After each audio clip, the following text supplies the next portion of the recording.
અને સુરેન્દ્રનગરમાં ઈ-કેવાયસી ને લઈને લોકોને વારંવાર ધરમના ધક્કા ખાવા પડે છે, જેને લઈને હવે સ્થાનિકોમાં ભારોભાર રોષ જોવા મળી રહ્યો છે।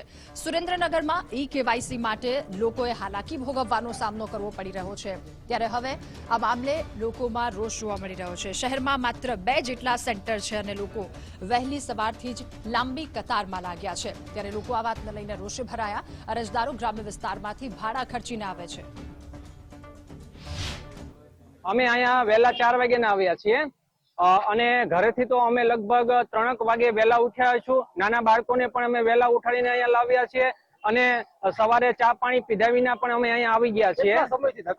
અમે લગભગ આ 2 થી 3 મહિનાથી ધક્કા ખાઈએ છીએ, છતાં ગ્રામ્ય કક્ષાએ આવી કોઈ પણ સુવિધા મળવામાં નથી આવતી। અમે એજ્યુકેટેડ યુવાનો દ્વારા ધાંગધ્રા કચેરીએ રજૂઆત કરીએ છીએ કે ભાઈ અમને ગ્રામ્ય કક્ષાએ આવી આધાર ઈ-કેવાયસી ની સુવિધા મળે તેવી સરકાર જોગવાઈ કરે તેવી અમારી નમ્ર રજૂઆત છે। જે લોકોની પાસે કોઈ એવા મોબાઈલ નથી એવા લોકો સવારમાં વહેલા 4 વાગ્યાથી પોતાના બૈરા છોકરાને લઈને અહીં આવી અને પોતાના રોજગાર ધંધા બંધ કરીને અહીં આવી જાય છે અને આખો દિવસ પોતાનો બેકાર બનાવી નાખે છે। એ સિવાય સામાન્ય માણસો માટે સૌથી મોટી તકલીફ એ છે કે સામાન્ય માણસો માટે સામાન્ય લોકોને માટે સરકારે આવા અનેક જગ્યાએ કેન્દ્ર ઉભા કરવા જોઈએ। તાલુકામાં છે, જિલ્લા પંચાયતમાં છે, સેવા સદન છે, એ સિવાય નગરપાલિકા હોય, દરેક જગ્યાએ જો આવા સેવા સદન ક્ષેત્ર ચાલુ કરે તો લોકોને થોડીક રાહત મળે અને રાહતના કારણે લોકો નિરાંતનો શ્વાસ લઈને શાંતિથી પોતાનું કામ કરાવી શકે એવી અમારી માંગણી છે। ઈ-કેવાયસી જે છે એ બેઝિકલી 3 રીતે આપણે કરી શકીએ છીએ।